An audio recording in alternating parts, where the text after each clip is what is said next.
Welcome to the Noble Ape podcast, Ape Reality. I'm Tom Barbalet, and this evening a complete change in the podcast format, but the podcast for 2007. A number of reasons why I'm continuing to do Ape Reality, but my thought was if I can do a format change and get it into a structure which is easy to record, easy to put out there, and doesn't require hours of editing or performance. The means that I did Ape Reality previously was a performance. I had stereo mics, I sat up, I wrote a lot of notes and performed the podcast, then edited it down, and the whole process took a lot of time, and I was feeling that the medium wasn't really suiting me. So what I'm trying to do now is cut it up into a mono recording recorded through a USB mic, very simply in front of a Mac. Lots of stuff can go on around me, the air conditioner can be running, the animals can be running through, my wife can be sitting next to me.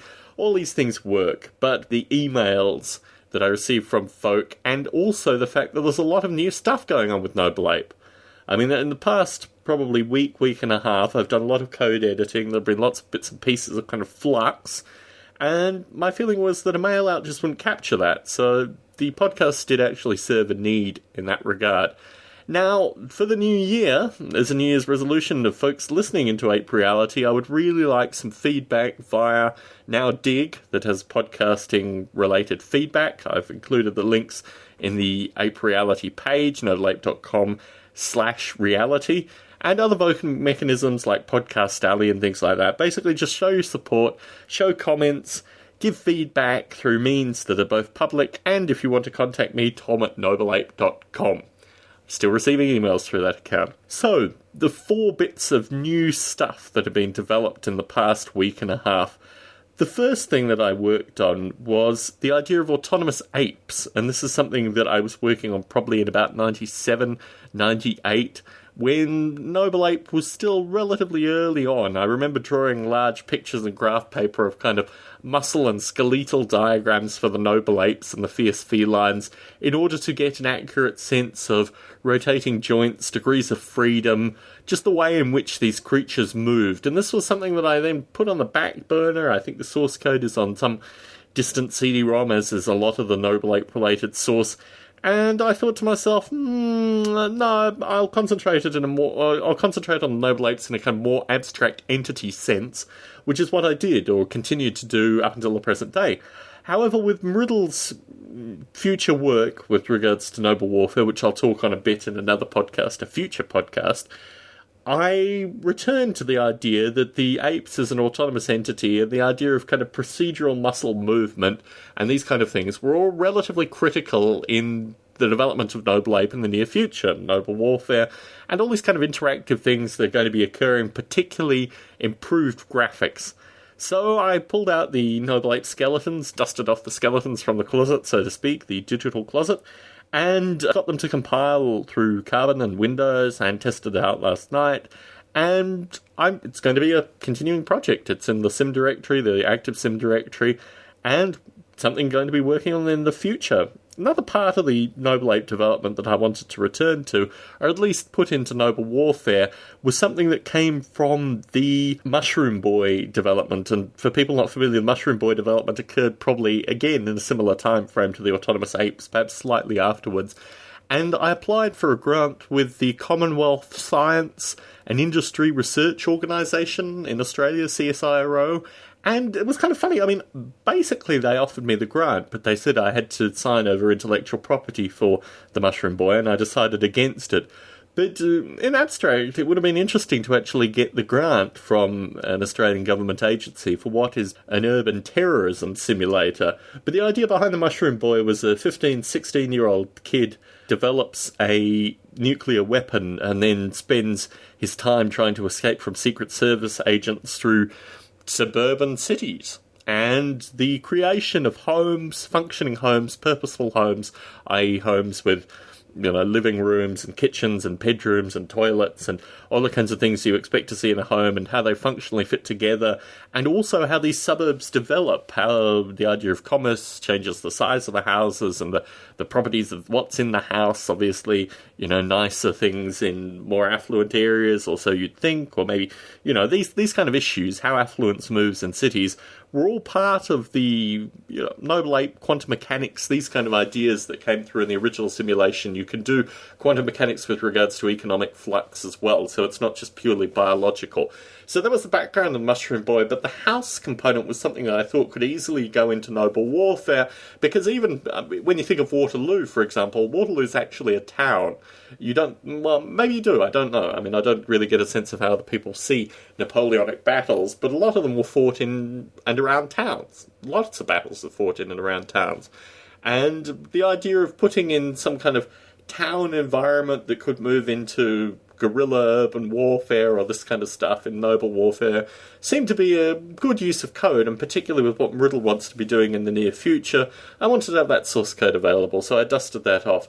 The third bit of source code I looked at was the GLUT source code from 2002-2003. Now, GLUT is an OpenGL implementation, it's graphics implementation, and when I talk about Noble Ape's OpenGL implementation, it was through GLUT. Now, it's something that I've reflected on because Riddle is very strong in OpenGL, and even if he uses Talk, I think there may be an OpenGL component in what he does, so I wanted something that would at least act as a window from the Noble Ape simulation to OpenGL, and I also wanted for my own thinking another graphics method, another means of visualizing the Noble Ape simulation, if nothing more to refine in my own mind what I was going to do with the source code in terms of things like memory management and things that are fundamentally platform independent but also slightly platform connected, and memory management is like that. It needs to exist on a very low level, but obviously it has platform level hooks with regards to the allocation of memory. So that motivated a code rework, which I've done over the recent couple of days. Few ideas, a few philosophies that have changed in the code, but basically it's about simplification. In the long term, the idea is that the simulation core is divided in two, what I'm calling the hard simulation and the soft simulation. The hard simulation relates to things like the landscape, to a certain extent the biological simulation through quantum mechanics, the weather simulation, these kind of things are all considered hard. And the idea of the hard simulation is also something that can easily be ported to other graphics environments, Air, or Dave Kerr's Air, or Bruce Damer's Digital Space. These kind of environments can pick up the hard component of the simulation and use it in their own interactions, whatever they want to do with that. Whereas the soft component is more things like the cognitive simulation, the ape's interaction with the environment, and funnily enough, this also lends itself very well to ApeScript. So the soft simulation kind of goes hand in hand with ApeScript. So my thinking was move the hard simulation into the Noble Toolkit, which is already becoming a very rich resource for these kind of developers, and then take the soft simulation into something that then can be completely rewritten in ApeScript. My current thinking is to move the ApeScript component into the hard simulation as well. So that eliminates the soft simulation in some regard, although the cognitive simulation, I think, because it contains so much low-level mathematics, this is obviously in large part what Apple and Intel have optimized for their particular kinds of hardware. So these things are things still that will probably remain in the simulation in their current state because they're not ideally suited to ApeScript, so there needs to be some hybridization in that regard. However, I think it's all doable, and I think the code rework is something that's quite necessary in terms of the direction that I want to take it. Also, the turn of the year produces an interesting analysis because I have to go through the source individually and update the copyright date.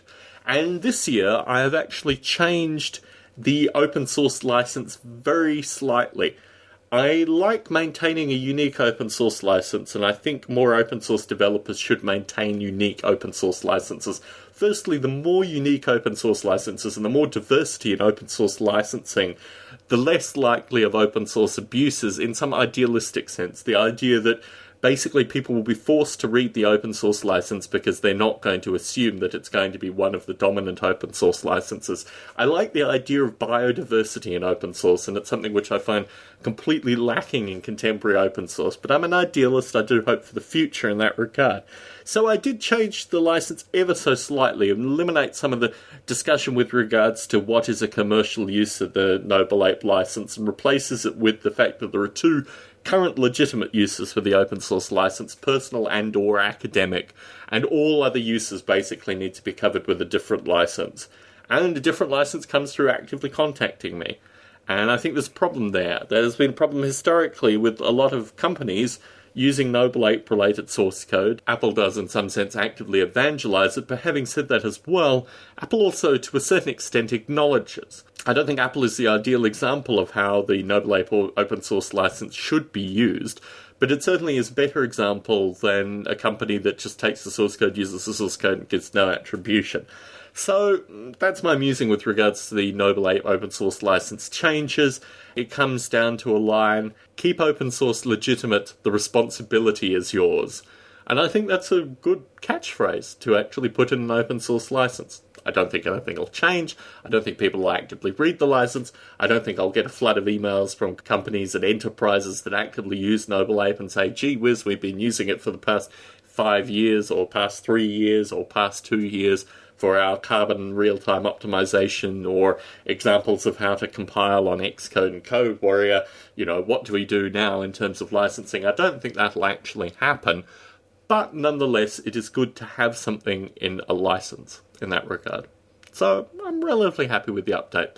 This podcast, going to be going out in mono, future podcasts in mono. No intro, no outro, it's just going to be very quick.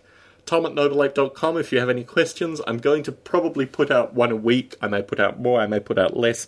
It really depends on the speed at which I can edit. And I think that comes down to basically the content of the information that I'm going to be providing. Maybe shorter podcasts in the future. Thank you very much for staying on the Noble Ape Reality feed. Biota.org Conversations is coming up very soon. I'm really looking forward to that podcast going out.